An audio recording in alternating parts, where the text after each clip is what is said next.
Olá, bem-vindos ao Melhor e Mais Justo. Não vai ter golpe, vai ter luta.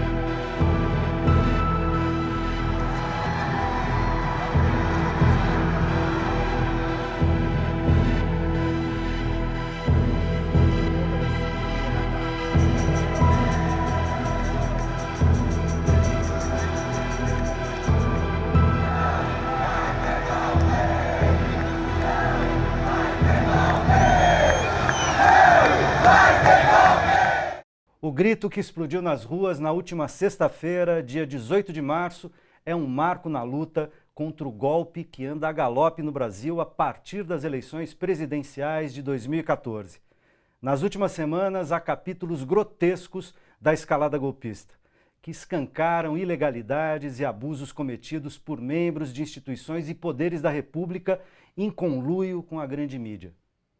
Com a tensão crescente e a temperatura altíssima, como enfrentar esse momento? E para falar sobre esse assunto, convidamos Vitor Marchetti, cientista político da UFABC, e Altamiro Borges, o Miro, jornalista presidente do Centro de Estudos da Mídia Alternativa Barão de Tararé. Bem-vindos. Obrigado, Zezano. A pergunta para a gente começar é a seguinte: o que é o Brasil hoje? Miro. Toco eu? Vamos lá. Eu acho que o Brasil hoje é o Brasil que explicita as contradições. Essas contradições sempre existiram, né? Tinha gente que achava que a luta de classes tinha acabado no Brasil, a luta de classes nunca acabou. Isso estava meio embutido, né? Estava meio no armário. E agora veio à tona, né? Mostra isso, o Brasil que tem uma elite extremamente arrogante, uma elite preconceituosa, uma elite avarenta, né?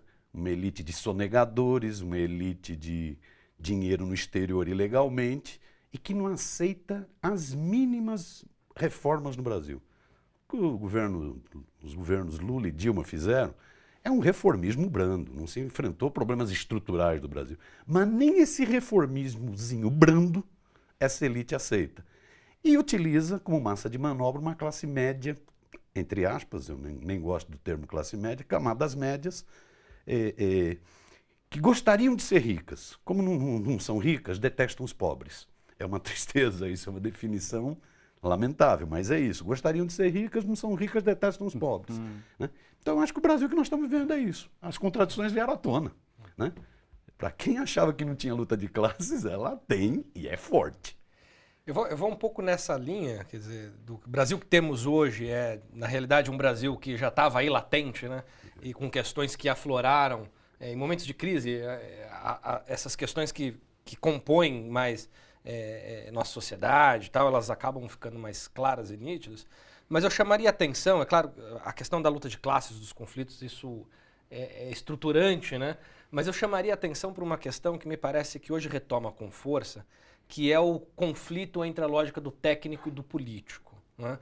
Nós temos medo de falar em política. Hoje, falar de política, falar de partidos, a gente conseguiu chegar a um nível de demonização da atividade partidária, de se fazer política, de discutir política de modo mais organizado. A gente chegou a um momento em que a gente está negando a política como se ela fosse o único caminho para se produzir corrupção. Quer dizer, política é igual a corrupção.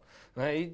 E nós já tivemos, em outros momentos da história do Brasil, cenários muito parecidos, em que a política, principalmente quando a política significa ascensão de massa, ascensão popular, democratização, política neste sentido de oxigenar a participação popular, de abrir espaços e canais de comunicação e participação no exercício do poder, nós temos uma elite que rejeita isso fortemente e um mecanismo de rejeição é chamar a questão da técnica. Né? A técnica precisa se sobrepor porque o Estado precisa ser eficiente, precisamos entregar serviços públicos de modo mais com custos e benefícios bem equilibrados, Estado racional. E um momento da história do país em que a técnica prevaleceu sobre a política, a gente sabe no que deu. A técnica chegou vestida de farda, né? Porque o golpe militar é um pouco essa ideia da negação da política, né? Quer dizer, da negação da política no sentido de que nós estamos aqui para defender uma ordem, né? Somos tecnicamente capacitados para defender essa ordem. E hoje ela vem vestida não mais de farda, mas ela vem vestida de toga. Então, mas é isso mesmo que eu queria te perguntar, quer dizer, você está falando da técnica, você acha que o discurso jurídico, porque aparentemente baseado em tecnicalidades da lei, ajuda a compor, quer dizer, esse cenário de imaginar que a salvação da pátria que está manipulada e alienada a um discurso golpista, né, estaria justamente num lugar que não é mais a caserna, é agora então as portas dos tribunais? Eu acho que é isso. Veja, o linguajar, né, o modo de se vestir, o modo de se comportar, quer dizer, essas coisas do ponto de vista do aspecto simbólico, né? Por que um ministro do Supremo Tribunal Federal se veste daquele jeito? Joaquim Barbosa, que era chamado Batman, né? Que tudo com capa, mas são estruturas aristocráticas, num sentido bastante estrito senso da lógica da aristocracia, de que são os melhores, né? Uma casta que se forma acima dessas demandas populares que são ignorantes, né, que não sabem o que querem para elas mesmas e que precisam ser tutelados por aqueles que detêm uma sabedoria superior e que falam em nome de uma suposta ordem jurídica. Tal. E aí vem os jargões, vem aquelas construções de decisão que não comunicam nada e elas são feitas exatamente para não comunicar nada.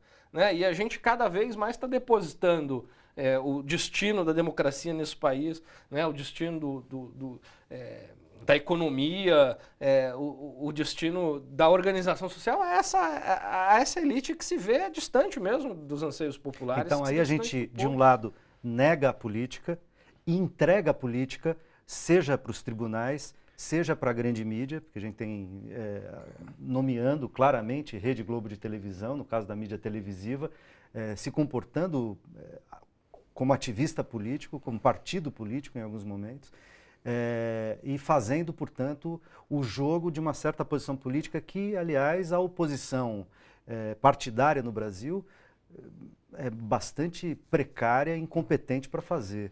Miro.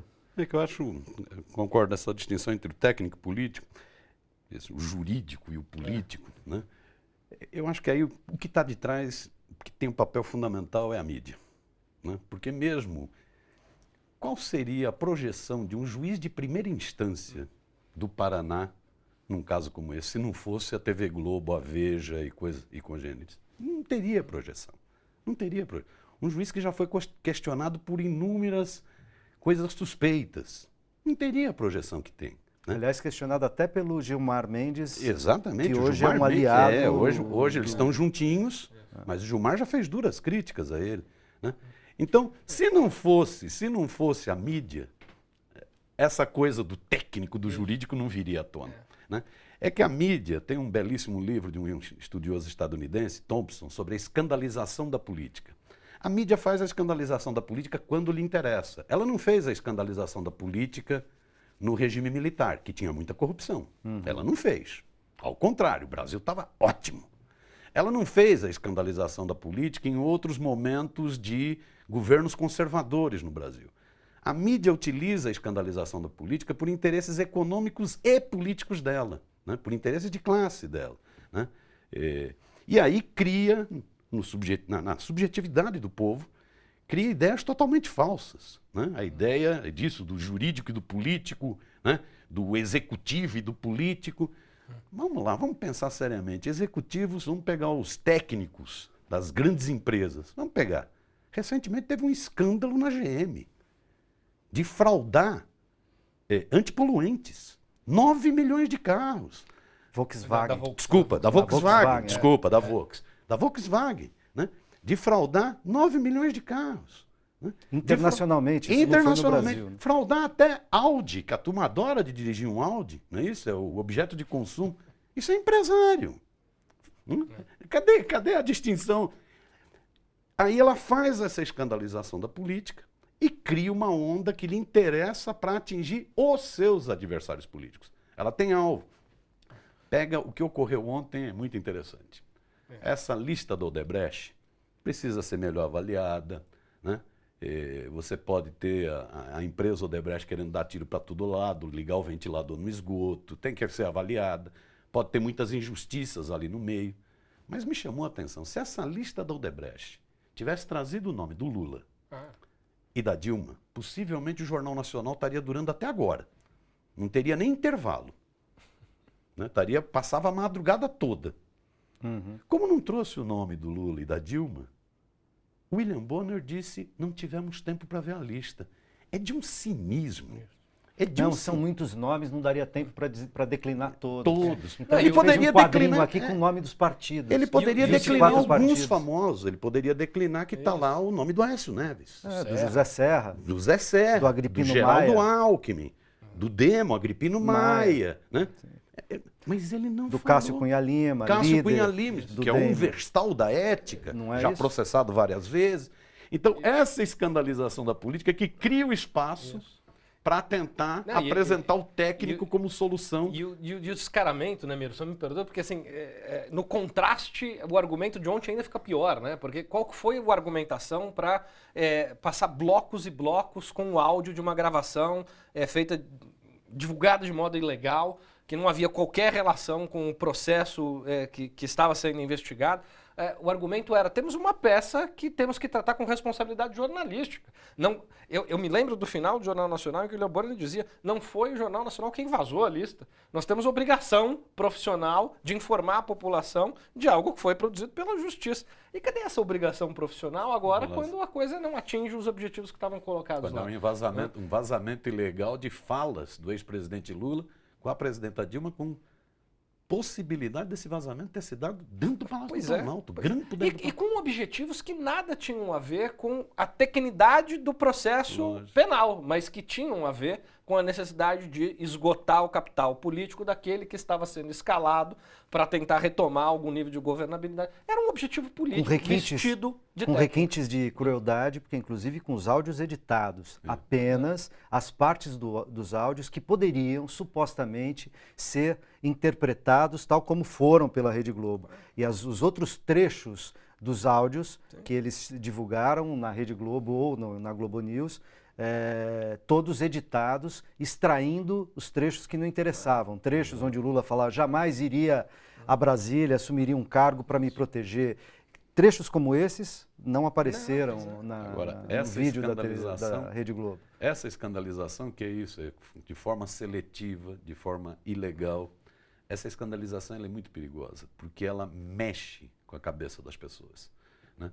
Então eu acho que nós estamos numa situação que é o seguinte, a mídia ajudou a chocar um ovo de serpente na sociedade brasileira.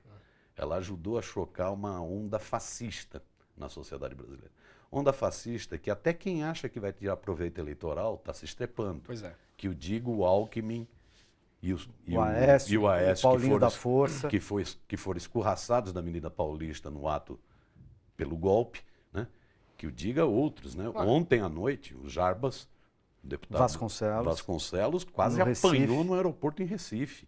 Né? Então vai criando uma onda. E descia no mesmo avião o Silvio Costa, que nem aparece na lista. que não está na lista, mas como é político, já entra no pois é. roldão. Né? Então isso vai criando uma onda que é extremamente perigosa, porque essa coisa de tentar falar o seguinte, não, todos são corruptos, negação da política, isso só tem uma saída, isso é fascismo, só tem uma saída. Né? Esse é o ponto que hoje me preocupa mais sobre o que Brasil nós temos hoje. Né? Porque se nós víssemos uma oposição surfando nessa onda, se nós víssemos Aécio sendo saudado, Alckmin sendo saudado, a gente teve, olha, o secretário de Segurança Pública xingado de fascista na frente da Fiesp. Uma ingratidão com o secretário de Segurança. Ele é tão bonzinho com essa turma. Não, é bonzinho e cede a Avenida Paulista para meia dúzia de barracas. Uma ingratidão. Quando os estudantes vão lá na Avenida Paulista fazer atos, são escorraçados pela polícia o estudante militar. secundarista tomando borrachada e na outra semana Aqueles que estão defendendo o golpe né? montam suas barracas, fecham a maior avenida de São Paulo, uma avenida de negócios, enfim, e que nunca de São poderia Paulo. ser fechada porque impede o corredor de acesso aos hospitais. Aos hospitais, não é isso? E Aliás, a era esse ainda argumento. distribui filé mignon. É brincadeira. E coloca na sua fachada uma tarja preta, a fachada iluminada de verde e amarelo, com uma tarja preta dizendo impeachment, que salvo engano meu, é ilegal, porque não é essa a finalidade da divulgação permitida pela lei, né? A faixa tem, aliás, tem 2 dizeres. Um, renuncia já, que é uma sugestão perversa a uma presidente eleita com 54 milhões de votos, e a outra é impeachment. Né? Aparecem as 2 versões. Eu preciso fazer um primeiro intervalo, mas a gente já volta, você não sai daí, que essa conversa é importante e a gente continua em 2 minutinhos.